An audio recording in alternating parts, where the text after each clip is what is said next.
right? So, guys, what we are doing, we are not subsidizing anything here, right? We are not subsidizing anything. So that's what we must understand here. Yep. In this case, I must say that yes, rather than making the complete expenditures out of the public fund, that means the tax collected fund, the parties may have their own sources from which they get the money to carry on their political campaigns. Yes, there should be much more transparency which could be brought into this. Right? This is what we can do.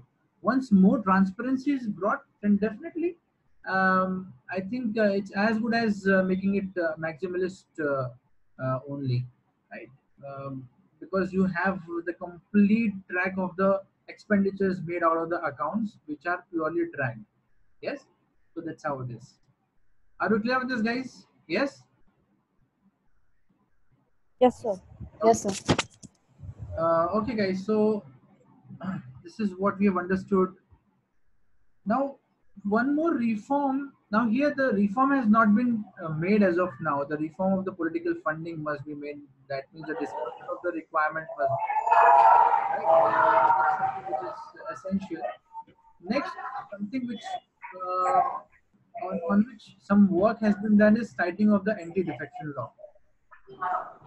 I hope you people know about the 10th schedule of the Indian Constitution that we discussed in our polity segment. I hope you remember that, you recollect that. Anti-defection law, Yes, sir. Article 102 of the Indian Constitution. Do you remember that? Yes, sir. Okay, so can somebody just brief me about it? What is anti-defection law? Um. Uh. Yes, So. please. I'm sorry. Yes, Anushka, go ahead. So I'm trying to form a sentence. Sorry. Um. Basically, if I'm in a party and I want to switch to another party, Okay. um, sorry, I can't form it into a proper sentence. Okay, so Shruti wants to answer. Shruti, please go ahead.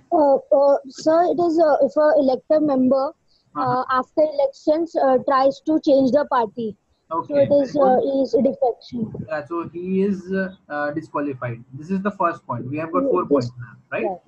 right. What is the second point?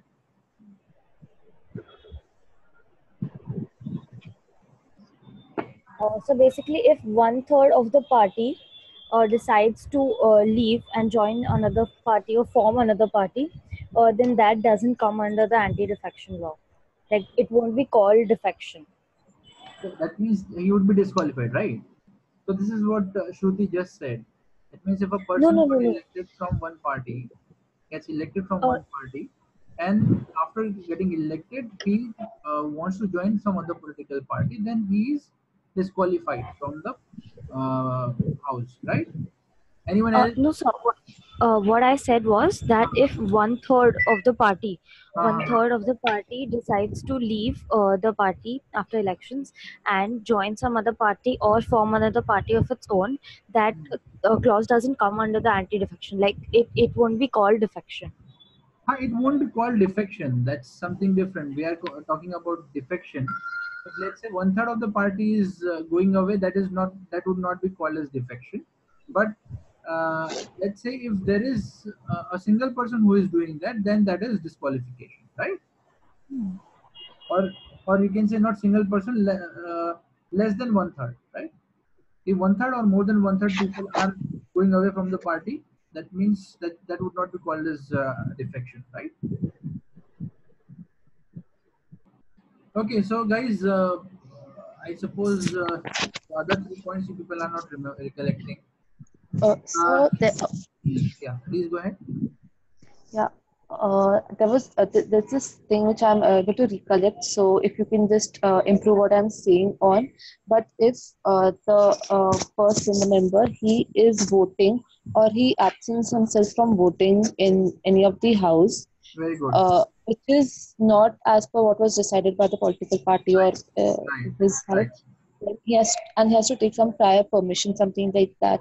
So if that is not done, so with there's some span of days. I'm not sure, some 10 or 15 days. So in that is also under this particular anti. Okay, so I'll just explain you what exactly it is.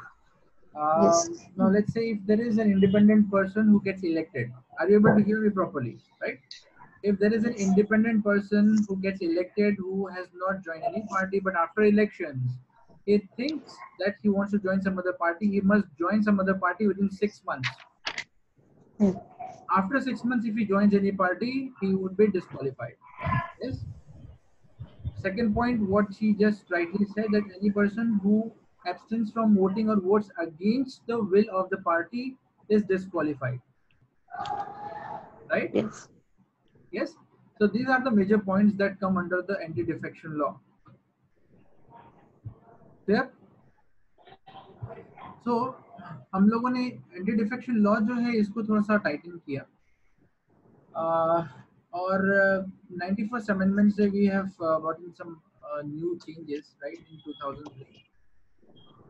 So they now have to seek re-election if they defect and cannot continue in office by engineering a split of 1/3 of members or in the guise of the containing split of the party. Right? So this amendment has been made. Earlier that was a case like what Anushka said. Anushka said that this is what you meant to say, right? If 1/3 of the people they defect and go away, right? Yes, sir. Right. So now they now have to seek re-election if they defect, right? They can continue, cannot continue in office by engineering a split of 1/3 of the members. ऐसा नहीं बोल सकते कि भाई हम लोग 1/3 होके जाएंगे and we are the split, but now after this amendment, what has happened? They'll have to seek for the re-election, right? And how this happens later on, just explain you, right? They'll have to seek for re-elections. Otherwise पहले ये लोग जो है आपने जो point बताया ना that point these people were utilising for the purpose of making a separate political party right the amendment also bars legislators from holding post defection office of profit. So if they are defected then they cannot hold any office of profit. This amendment has thus made defection virtually impossible now and is an important step forward in cleansing politics because there would never be 2 or 3 people who would join a political party to just split up the votes. There would be a group of people who would join a political party, get elected from the party, and then later on would decide to split away from that. Yes or no? Huh. Yes, yes. Right. Yes. So this is what I just wanted to clarify you, Anushka. Here. So Yeah. what you just meant was applicable earlier, but now Yeah. it is not. Once the amendment got made, there are only 4 points under which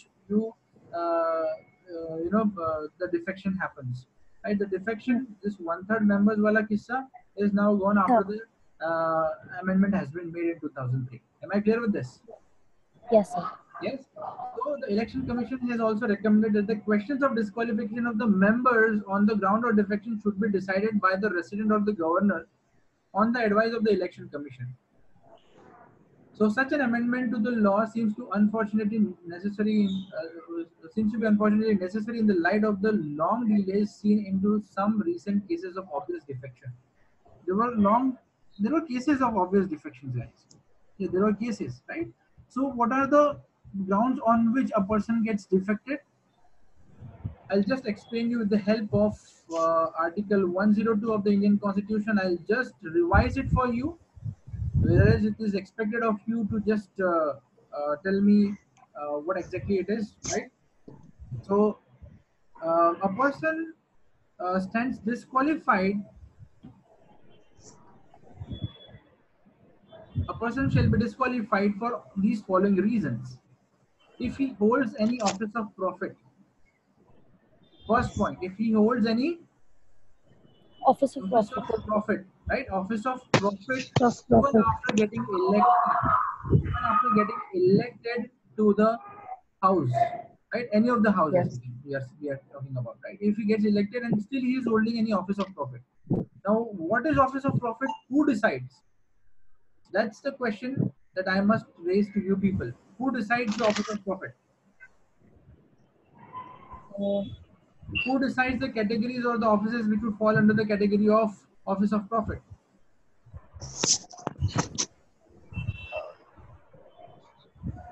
guys ये preliminary का question है, मैं आप लोगों को पहले भी बता चुका हूँ. It's the So parliament this which is decides, understand. Yeah. Yes, the parliament has declared that the current working president, the current governors, the current ministers, chief ministers, even after holding and getting the benefits out of the public funds, Consolidated Fund of India or Consolidated Fund of State, shall be kept out of the purview of Office of Profit. Am I clear with this? Yes, sir. तो अगर current president है वो बोलता है मुझे वापस री election के लिए जाना है, तो ऐसा नहीं कि उसको रिजाइन करके जाना पड़ेगा, क्योंकि उसका ऑफिस जो है भले ही कंसुलेट फंड ऑफ इंडिया से उसकी पेमेंट आ रही है, ऑफिस ऑफ प्रॉफिट की कैटेगरी में आता भी होगा.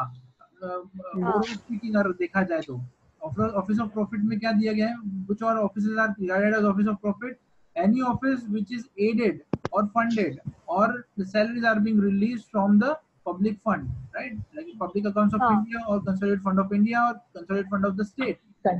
Those offices would be regarded as office of profit. But still, there are certain offices which are exempted from this category, like the current functioning government, the current functioning president at the state, at the center, right? Both the places. These are exempted. तो वो कौन बताएगा? ये parliament ने act बना के बताया हुआ है. Am I clear with this? Yes. Apart from these, if anyone is holding any other office of profit, he would be disqualified. Secondly, if someone finds, or if the court finds, not someone, the competent court finds a person who is elected to be of unsound mind, ठीक है, unsound mind थोड़ा संगी है, ऐसा declare कर देता है, तो if someone is declared as undischarged insolvent, मतलब कोई bankrupt हो गया है, दिवालिया हो गया है, तो उस बंदे को नहीं हम ले सकते, he becomes disqualified, right? Logically speaking, if anyone is not a citizen of India, or if anyone has voluntarily given his own citizenship, right, given away his own citizenship, and accepted some other country's passport, then he will be disqualified. Am I clear with this? Yes. And if he is so disqualified under any other law made by the parliament, apart from this anti-defection, am I clear? yes sir. ये point ऐसा mention किया हुआ है कि अगर मान के चलो रिप्रेजेंटेशन ऑफ पीपल एक्ट, ये किसने बनाया? ये पार्लियामेंट ने बनाया, right? Representation of people act जो है पार्लियामेंट ने बनाया, और रिप्रेजेंटेशन ऑफ पीपल एक्ट के चलते अगर किसी को डिस्क्वालीफाई करना है तो वो कर सकते हैं, क्योंकि ये कहाँ पर मेंशन करा गया है? एंटी डिफेक्शन में मेंशन कर दिया.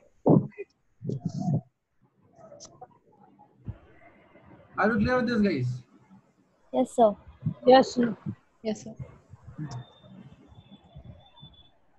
So now this is the explanation that I've already given you. I told you that the current working ministers, governor, president, all these people would not be regarded as holding the office of president, because we want to bring in the continuity into the administration and functioning of the country, not the discontinuity, right? जो सबको अगर resign ही करके फिर वापस election में जाना पड़ता, तो फिर सब रिजाइन करके बैठे होते, कंट्री चलता कैसे? ये थोड़ा सा प्रॉब्लम हो जाता, right? So it's not only important in politics, it is also important in public life. Understand that. And that is purely grounded in the notion of responsibility and accountability. Let's say if someone understands his own responsibilities and accountability, he would definitely be doing all the ethical practices, right? So it's always essential into the public life as well. So our legal system emanates from a shared vision of what is good and just.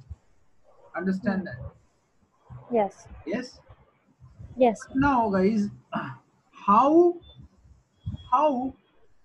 a behavior can be made in line with the code of conduct? That's the question. How we can definitely do that? So in coming few slides, we will be answering, and the few minutes we will be answering this question. Because we have at one end the expression of high moral values, right? And we have on the other hand the action for which a public functionary can be held legally accountable. Yes or no? So there are certain things. I'll just explain it in a simpler language.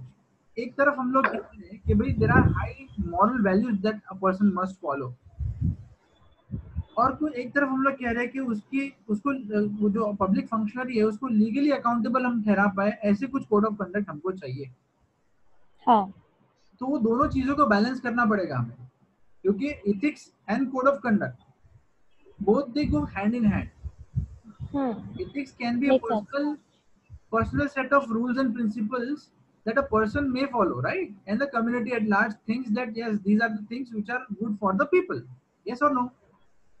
Yes. But Yes. एक department अगर बोलता है कि भाई अगर कोई तुम्हारे से बात नहीं मान रहा है, पुलिस डिपार्टमेंट को बोला गया तो आप लाठीचार्ज कर सकते हैं. Yes or no, right?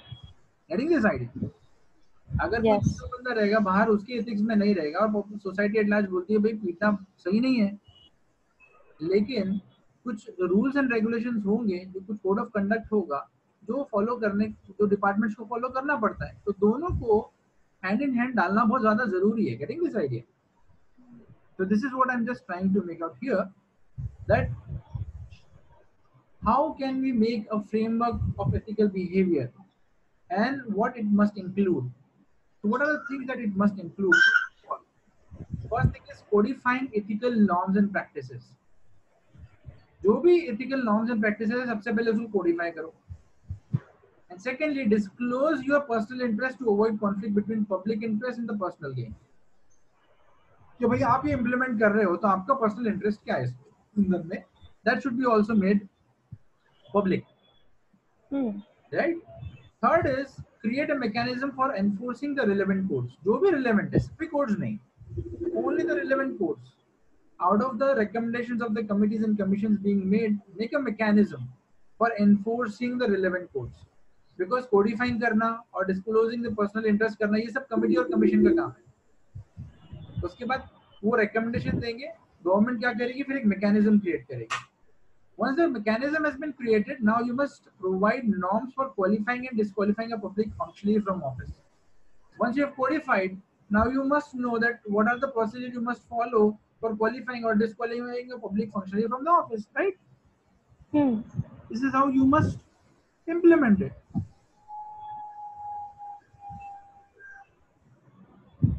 Now guys, understand, there was a committee which was made in United Kingdom, and that committee's name was Committee on Standards in Public Life.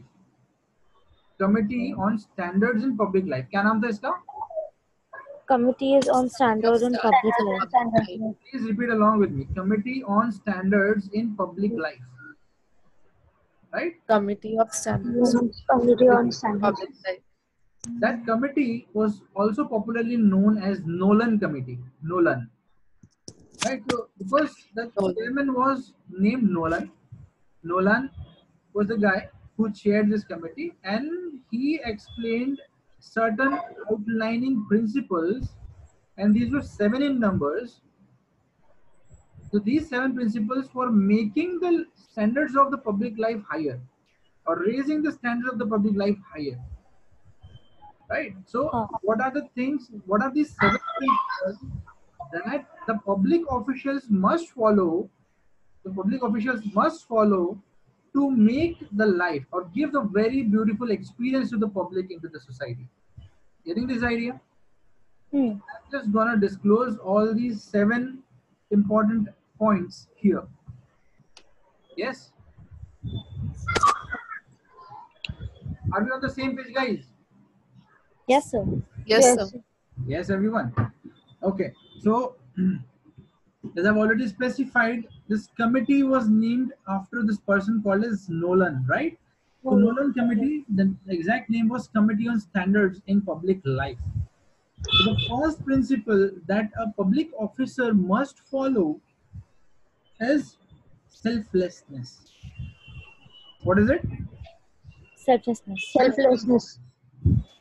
How many you could you yourself, आप खुद सोचो, you yourself think of it, that how many of the public officials are selflessly working for the society? Not a lot. Not a lot, right? Whereas that must be there to improvise the public life and public standards. Yes or no? Yes. Yes, sir. So holders of the public office must take decisions only and only in public interest, not for the personal benefit or any society or community benefit. Yes. Right? Okay. It should be solely and solely for the larger good. That is the first principle that this committee said कि भाई selflessness से ही काम करना पड़ेगा आपको. हाँ. कोई दूसरा आपके दिमाग में एजेंडा होना ही नहीं चाहिए. अभी देखिए आपको एग्जांपल बता दो. आप लोग कई बार ट्रैवल करते होंगे रास्ते से, तो आप लोग देखते होंगे कि यहाँ पर ड्रिंक एंड ड्राइव की चेक होता है. ड्रिंक एंड ड्राइव करते हैं लोग, तो वो चेकिंग करते हैं, राइट. तो बात ऐसी होती है कि जब बंदे को एक ग्राहक मिल जाता है, उसको लगता है भाई अपने को एक बकरा मिल चुका है, तो बाकी जितने भी लोग हैं उन सबको जाने देता है. वो एक के पीछे लगा होता है कि भाई इससे मैं पैसा नहीं लूंगा. Do you think it is correct? Obviously not, because the purpose of checking for drink and drive is not present anymore. Right. So ultimately, the main agenda or the main reason for which he was standing there is not fulfilled. The purpose is not served. He is working for his own personal benefit. कि भाई इसको मैं चालान मारने जाऊंगा, 5,000 का चालान है तो मेरे को 2,000 तो दे ही देगा. ये उसका एम होता है. बाकी और दूसरा एम जो है ना, वो जनरली होता नहीं. आपको सही बात बताओ, जनरली नहीं होता. मैं इसलिए कह रहा हूँ जनरली होना चाहिए. I should say that, right? Generally नहीं होता. तो ये सेल्फलेसनेस वाली जो कहानी है ना, वो हमारे इधर बिल्कुल भी एप्लीकेबल ही नहीं है. तो आप एक बात समझिए कि we need to work a lot over this. इसीलिए आपको कह रहा हूँ कि जैसे जैसे पॉपुलेशन बढ़ती जाती है, हमारे हाथ से जो पॉपुलेशन है वो कंट्रोल के बाहर जाती जाती है. ये सब चीजों के लिए स्पेसेस बनती जाती है, right. So selflessness is the first thing on first principle on which you work. कोई भी पुलिस डिपार्टमेंट के अंदर में आप अगर केस रजिस्टर करवाने जाओ या ऐसा कुछ करवाने जाओ, वहां पे बैठा हुआ जो भी कांस्टेबल है, इंस्पेक्टर है, मोस्ट 95% वुड बी थिंकिंग कि भाई इससे मुझे मेरा एक्स्ट्रा क्या मिल सकता है. वो यही सोचेगा. वो ये नहीं सोचेगा भाई इसकी मैं हेल्प कर देता हूँ, मदद करके इसको भेजता हूँ करके, ये बहुत प्रॉब्लम है. वो ये नहीं सोचेगा. 95% of the people are like this.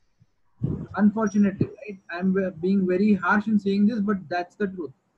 Because I've been facing all these people every now and then. That's how it is, right?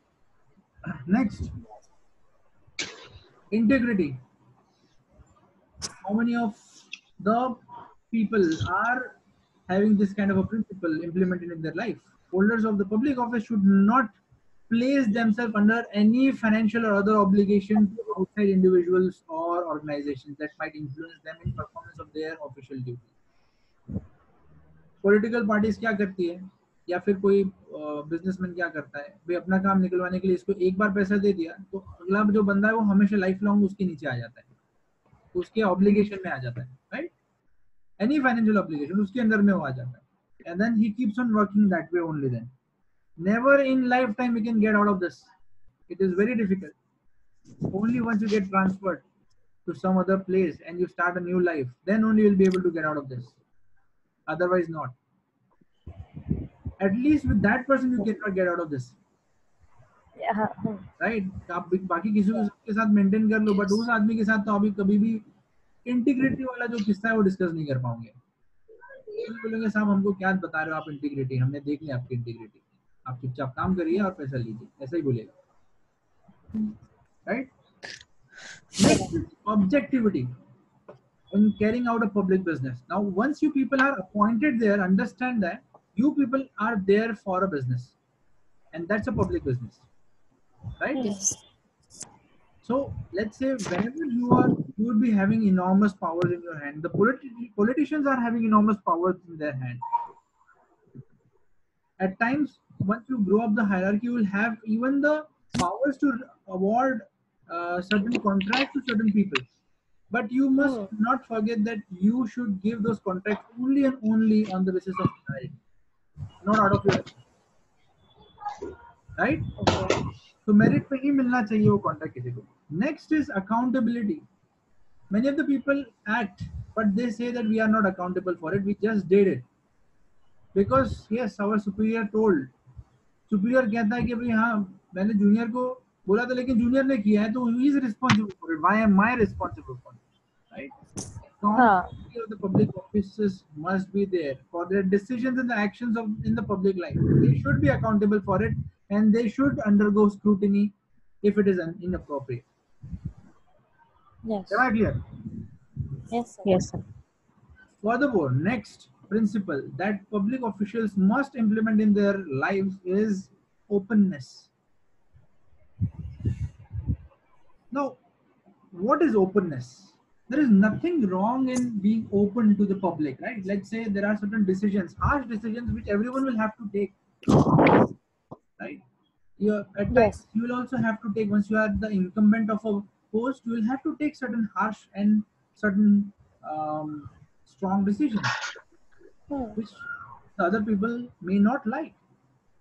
But let's say if you have not specified a reason for that, then probably the situation may become worse. The situation may be exacerbated, right? So you must be open for all the decisions that you are taking. So this is what the public official must also have. That means he should be open to share it with the public that why is he acting like this? Why is he taking this decision and why are these restrictions kept on certain things, right? And if at all, let's say if he's not disclosing it, it should be for the public good only. Hmm. वही बात है ना कि भाई मैं यहाँ पर हाँ. खाली करवा रहा हूँ क्योंकि यहाँ पे जो है कुछ सीक्रेट चीजें होने वाली है जो गवर्नमेंट ऑफिशियल्स ने डिसाइड किया कि यहाँ पर हम लोग कुछ सेटअप करने वाले हैं, तो ये तो नहीं डिस्क्लोज करना चाहिए था, राइट? हाँ. तो जो डिस्क्लोज करने लायक चीजें नहीं है वो नहीं करेंगे और जो करने लायक चीजें वो करेंगे, Hmm. हाँ. right? So Yes. but that must be good in the wider public interest. Understand that should be in the wider public interest. Are you clear with this? Yes, sir. Yes. Next is honesty, right? Holders of the public offices, even if they are high in their integrity, भाई मैं कुछ गलत करता नहीं हूँ, कुछ ये नहीं लेता हूँ, but भाई करने वाला भी तो चाहिए, कुछ एक्टिविटी करेगा ही नहीं तो गलत सही कुछ होगा ही नहीं ना उससे. Getting this idea? Correct. हाँ, correct. So he must be honest to his own duties, right? But I am high in my integrity, but still I am not delivering my duty. How maybe Doesn't make how sense. high maybe I may be in my integrity? What is the use of that? There's no use.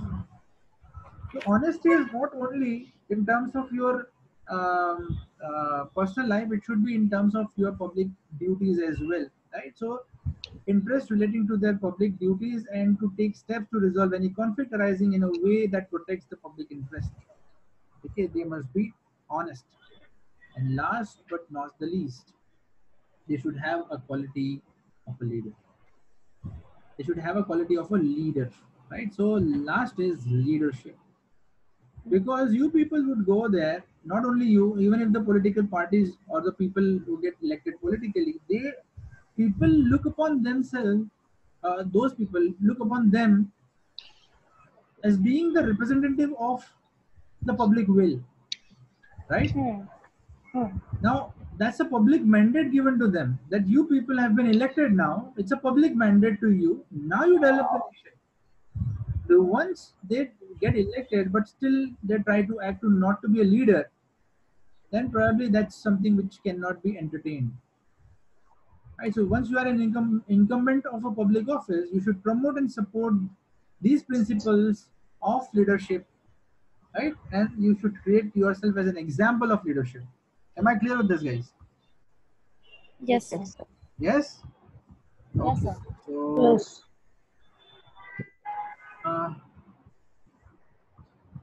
I'll just run you through a very important slide which we really need to do because I have explained you all the previous ones.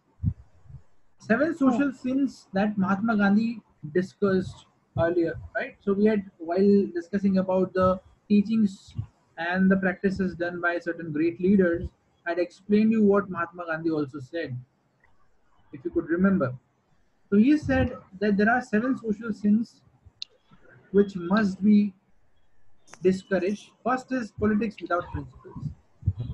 Yes. आज की date में कोई principal नहीं रह गया. लोगों को vote चाहिए तो कोई बोलता है कि भाई मैं तुमको 70,000 रुपए जो है सालाना दे दूंगा, मंथली इतना इतना हजार आ जाएगा. कोई बोलता है कि मैं अभी इमीडिएटली आपको 2,000 रुपए ट्रांसफर कर रहा हूँ, तो वो 2,000 रुपए लोगों के अकाउंट में चले गए, तो लोगों ने उन पार्टी के फेवर में वोट कर दिया. तो इस तरीके के प्रिंसिपल्स हो रहे हैं. Out of all Out of all this, what's happening, guys? The money is unnecessarily is being spent on the whims and fancies of the politicians. कि भाई वो उसने बोल दिया, कमिट कर दिया, अब तो करना पड़ जाएगा यार, अब कोई दूसरा ऑप्शन ही नहीं है अपने पास. But who all are paying for that? You, me, the complete people who are working towards the GDP, right? So we people elect them for taking care of our money, right? For taking care of our money to be spent in the right place. Yes or no?